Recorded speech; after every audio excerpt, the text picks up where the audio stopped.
क्रांति फिल्म का ये मशहूर गाना जिसे देखते देखते पीढ़ियां बदल गई, जवान बूढ़े हो गए और तब के बच्चे भी अब बुढ़ापे की दहलीज पर कदम रख चुके हैं।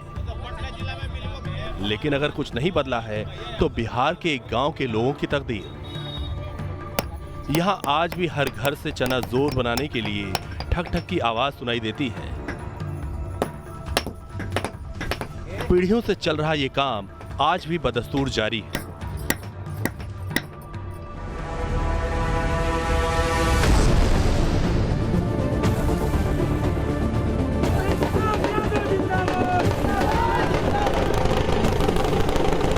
मैं भगवान राम की जन्मभूमि से आया हूं।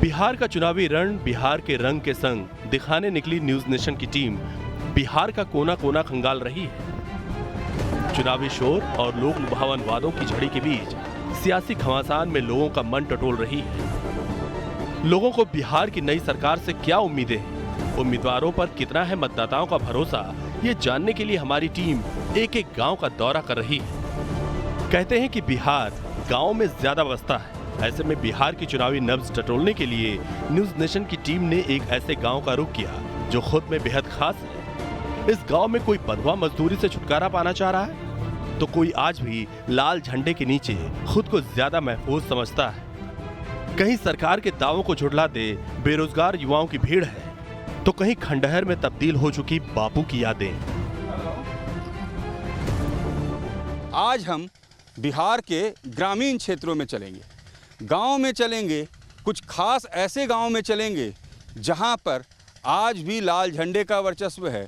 कुछ ऐसे गांव में भी चलेंगे जहां पर चना कूटकर दशकों से लोगों का जीवन चल रहा। बंधुआ मजदूरी की बेरियों को तोड़ने के लिए कैसे लोगों ने चने की कुटाई शुरू की। और हम उन युवाओं के बीच भी चलेंगे जिनके लिए सरकार डिजिटल इंडिया, कौशल विकास, बढ़ता बिहार का दावा करते रहे। मित्रों की धरती पर हमको आने के लिए कोटि कोटि धन्यवाद।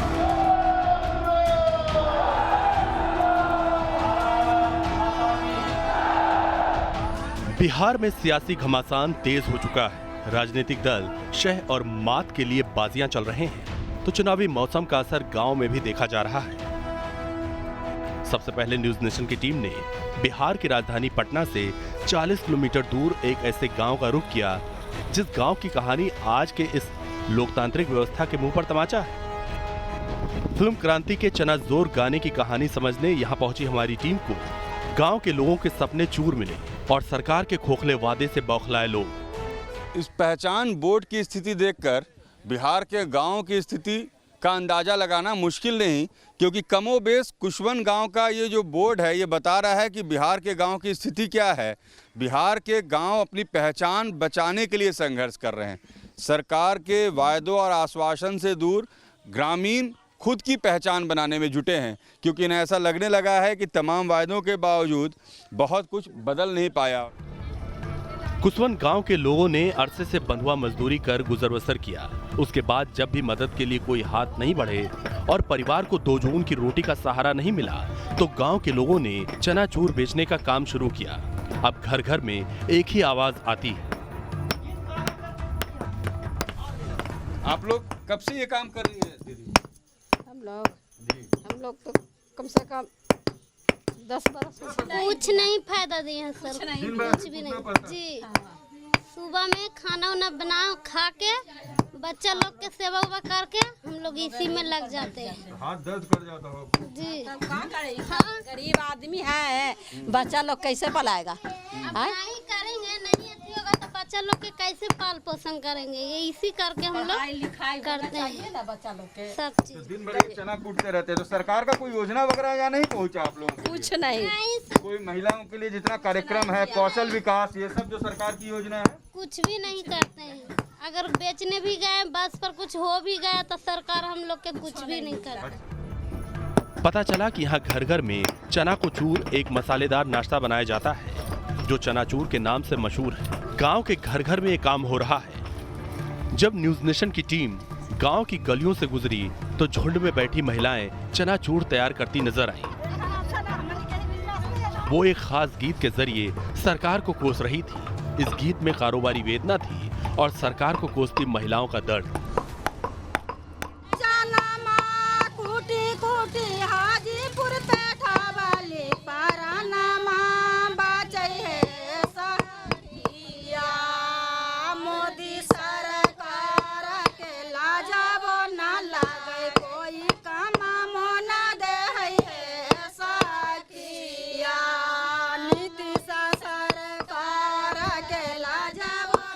मोदी सरकार के लजो ना लगे है और नीतीश सरकार के लजो ना लगे है। इसका अर्थ ये है कि न मोदी सरकार को शर्म आती है न नीतीश कुमार के सरकार को शर्म आती है।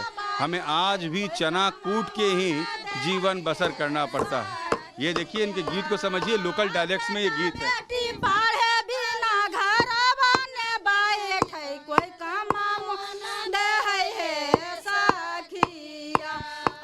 मोदी सरकार के बेटा बेटी पढ़े ऊपर पहुँचे सखिया। डिजिटल इंडिया कौशल योजना के दावे गांव में खोखले नजर आते हैं। यहाँ बेरोजगार युवाओं की फौज सरकारी दावों की पोल खोल रहे हैं, लेकिन 2 जून की रोटी की टेंशन में एक साथ मौजूद 2 पीढ़ियां चनाचूर के भरोसे जिंदगी काटने को मजबूर है।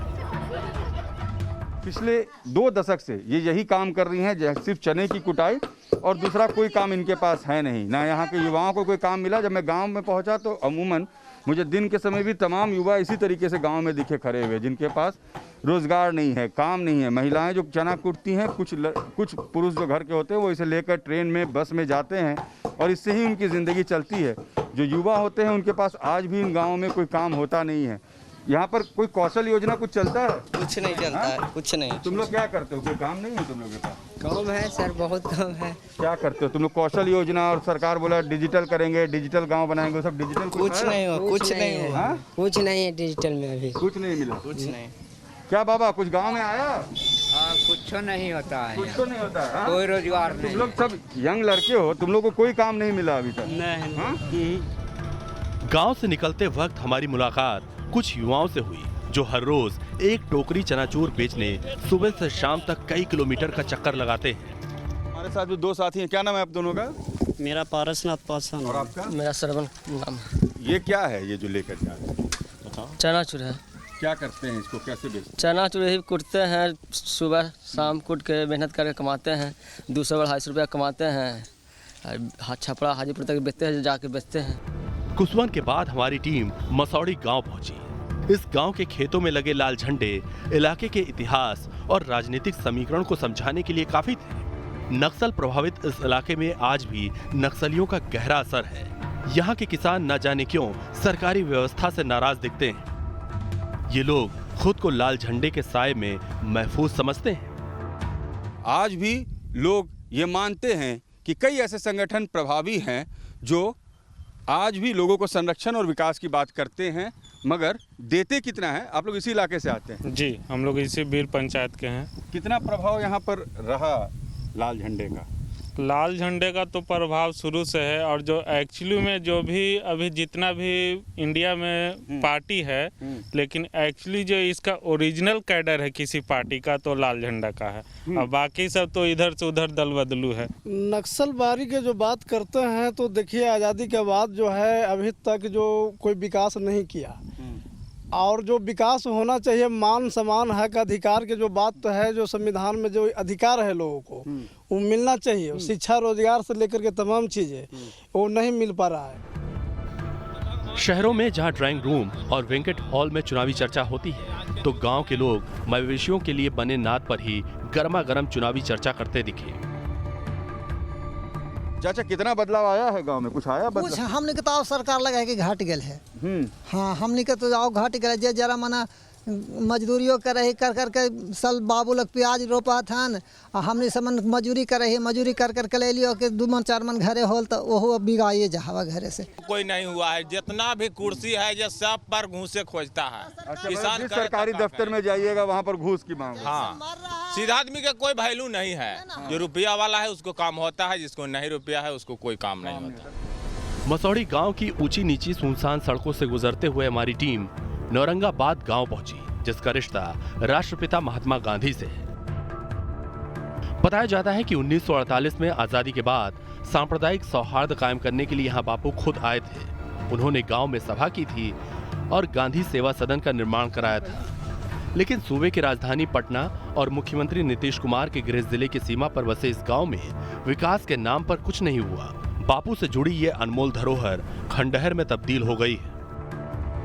आज़ादी के बाद जो भी सरकारें आईं, उन्होंने बापू के सपनों को सच करना अपना निश्चय बताया, मगर हकीकत क्या है वो आप देख सकते हैं। जी हाँ, हम जहाँ मौजूद हैं ये पटना जो कि बिहार की राजधानी है और नालंदा जो बिहार के मुख्यमंत्री नीतीश कुमार का गृह जिला है उसके सीमा पर है।